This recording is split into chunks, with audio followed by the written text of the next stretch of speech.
After one of the worst midweeks in Scottish football history, we return to the Spfl preview show.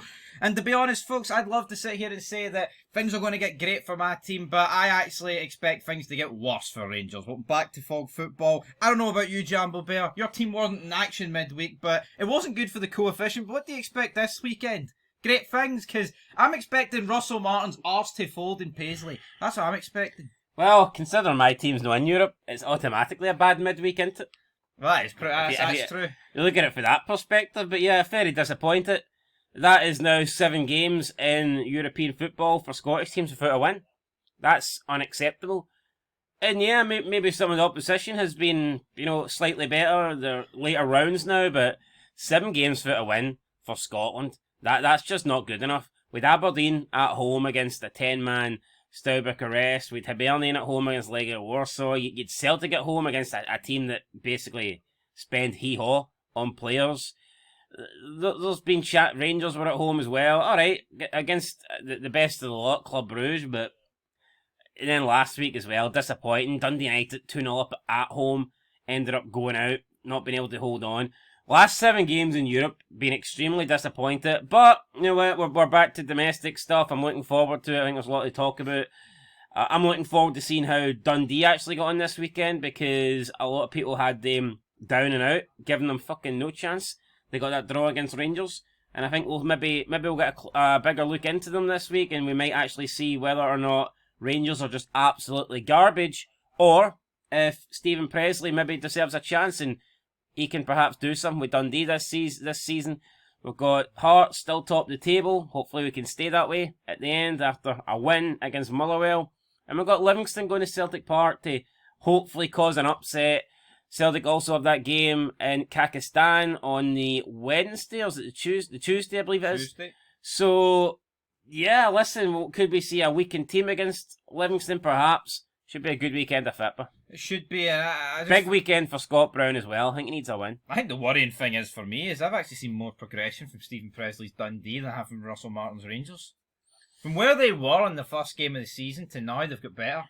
Can I argue that for Rangers? No, I think Rangers are getting worse, but... Yeah, they are, but we'll begin with League 2, alright? So, Edinburgh City sitting on minus 11 points, not what you're after, but they've took 4 at the minus 15. 4 for Athletic, the team that remain undefeated. Well, a few teams remain undefeated, to be fair, but Dumbarton remain undefeated, but they had a big points deduction, and Athletic also remain undefeated with a few draws. So, we'll dive in to the fixtures right here, right now. Adding Athletic against Dumbarton, Galabank. I'm going to go for Dumbarton 2-0. Yeah, I'll go 2-1 Dumbarton. Big win for them at the Galabank Arena. Right, 1 each, Elgin City, Edinburgh City. I'm going to go 2-1 Edinburgh City. Stirling Albion 2-0. Fuck it, I'm going to stick with 2-1. I've went with 3-2-1 away victories. That's great. Stranraer. Let's stick some money on that. Versus Clyde. 2-0 Clyde. Oh, you just don't want to put the boys from Stranraer clip in, don't you? I don't, I'm not feeling it. I'm going to go 2-1 Stranraer. And then I'll go 1-0 the Spartans. 4 for Athletic to lose their unbeaten start. 1-1. Spartans 4 for. I'll go for a score and draw. Right. Championship, Hamilton leading the way. But, yeah, interestingly, Alloa there only with the 2 games that didn't play last week because they were against Rangers. But they've got a chance to keep their 100% record going. Yeah, they're doing pretty well. I thought they put up a spirited fight against Rangers. Nothing to be ashamed of. Yeah, Ibrox. Yeah, it was a good performance, wasn't it? No, it was very good. I mean, I think, despite how bad Rangers are, if a League One team takes them to the 80-odd minutes before the game feels truly comfortable, when they made it 4-2, then I think they've done a decent job there. I mean, it never felt like the game was done and dusted. When realistically, it should feel like it's done and dusted after about 15. Yep. And that's not what you want from a Rangers perspective. Cove Rangers at the bottom, Inverness at the bottom, Montrose at the bottom, but Inverness do have that points deduction. So moving into League 1, Alloa Athletic, I'll go 2-0 Hamilton. I'm going to go 2-1 Alloa Athletic. Fair enough. East 5, 1-0. They need to win. Need to beat Kelly Hearts. Yeah, if they want to have any sort of keep their title hopes going. I'll go 2-1 East 5. Fair enough. Right, Montrose versus Inverness. 3-0 Inverness. Aye, I'll go 2-0 Inverness. I think Inverness will win. Peterhead, Cove Rangers. Cove's struggling. I don't really rate Peterhead much either, to be honest. But I'm going to go 2-1 Cove Rangers. I think I've went with a lot of 2-1 aways. I'll go 0-0. And it's Dennismoor against Queen of the South. I'll go Queen of the South 1-1. Aye, 1-1. There we go. 2-1-1's there. Championship, right. St Johnstone have won the league, haven't they? Let's be honest about things here. Yeah. I mean, it's looking good, isn't it? It's looking good. Simon Falicari's team doing well. Got firepower up front. Aidan Kirk reportedly turned down a £500,000 bid for him, which I think is insane. Did they? Yep, £500,000 bid. St Johnstone turned it down. Not sure how much they're expecting, but no, not Aidan. Mackenzie Kirk. Yes, so don't know why I called him Aidan Kirk. But yeah, Mackenzie Kirk turned down a £500,000 bid. Don't know how much they're expecting, but I mean they've got good players up front, and if they do keep him, and I think that they probably will be too strong for the other teams. Yeah, it's just they're looking good, and what I think's helping them is that some of the other teams we expected to be up there competing are not looking good. No, for example, Ross County Ayr United. People thought they'd have been, and they could still be challengers, but both have got 1 point after 2 games, which isn't ideal. No, yeah, absolutely not there, folks. So we'll have a wee look at the fixtures. Game on tonight, Raith Rovers versus Dunfermline. Big derby game. I'm going to go, Raith always seems to win. I'll go 2, well actually, 2 each. I'll go 2 each. I'll go 2-1 Dunfermline. There we go. Right, Airdrieonians versus Queen's Park. 1-0 Airdrieonians.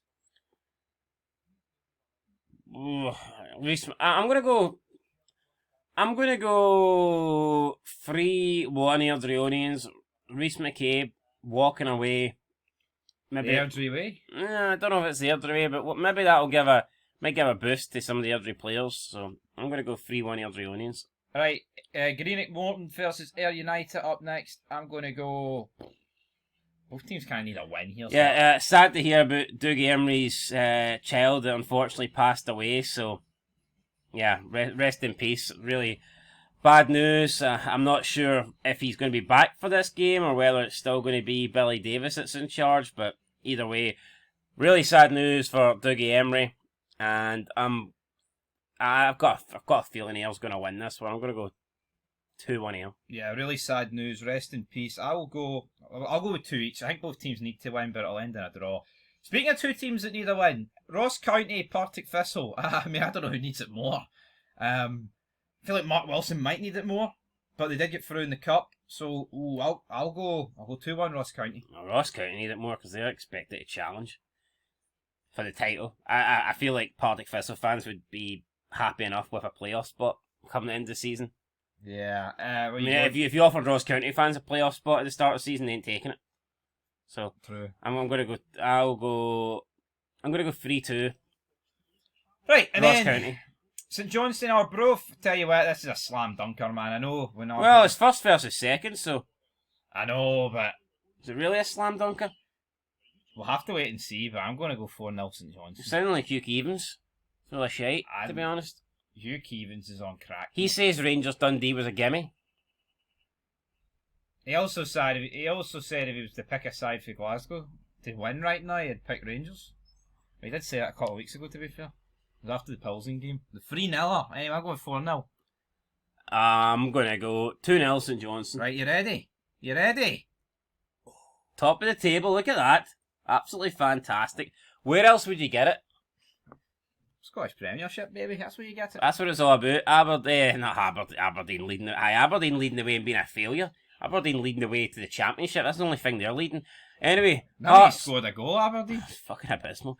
Hearts top of the table. You just love to see it. 100% record. Way clear of Celtic in the goal difference in terms of goals scored. So, yeah, just head and shoulders above everyone else in the league right now. I'm loving life, and I'm hoping that we keep it that way against Motherwell. I'm under no illusions it's going to be a difficult game. Motherwell have looked really good this season. But here, they weren't good enough to beat Rangers, so they can't be that good.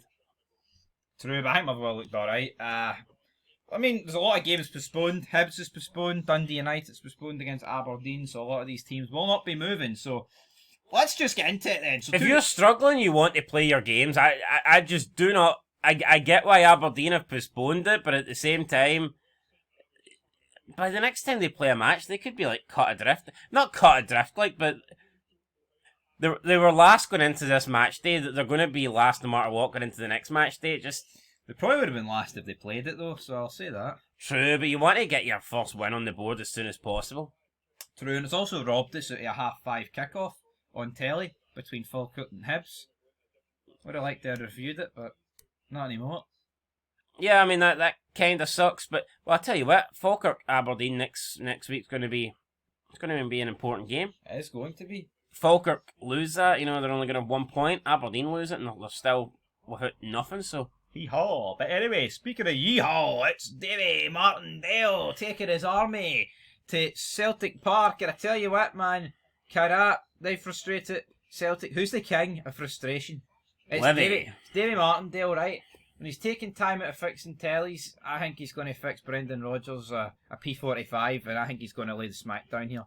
I'm going to go for I'm going to go one each. How about that? Celtic 1, Livingston 1. It's going to be an absolute shiter. Ahead of a 4,000-mile journey to the Chinese border. Well, you've still my thunder, because I was also going to go 1-1. Well, there we go. 2-1-1s then. Brilliant. Can Hearts capitalise though? They will. I will go Hearts to win. I will go 1-0. 1-0? Aye. 3-1 Hearts. 1-0. I'm fucking still putting your team top. Yeah, but I mean, about it. we've been scoring a lot of goals here. You've also been going at the cup, so consider yourself lucky. I'm going to go with Stuart Finlay, get another goal. Our set pieces have been really good. I don't want to turn into a team that can only score for set pieces, but here, if you're a major threat for set pieces and you start scoring for open play as well, then you're going to be hard to beat. But no, that's why Hearts would have been good in Europe, man.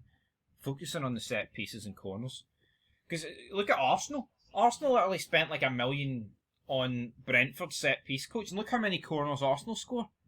Football's taken over that way, man. Set pieces are becoming not just your generic shitey free kicks for 40 yards. We're talking about corners and all that good stuff. But right, Kelly, Dundee. Ooh, I tell you what, man, Kelly, decent form. Dundee, they can take a lot from that Rangers game. But will they be taking anything for Rugby Park? I'm going to say no. I'm going to say 2-1 Kelly. Big game for Dundee. I'm also going to go Kelly because they've started the season pretty well. But I tell you what, I would like to see Stephen Presley get the win here, just to take a bit of pressure off him. And he has got a lot of criticism and a lot of stick. Maybe some deserved, maybe some not.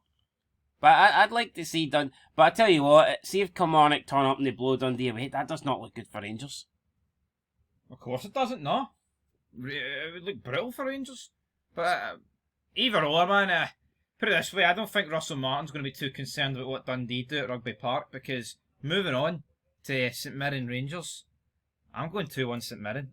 I do not see this getting any better.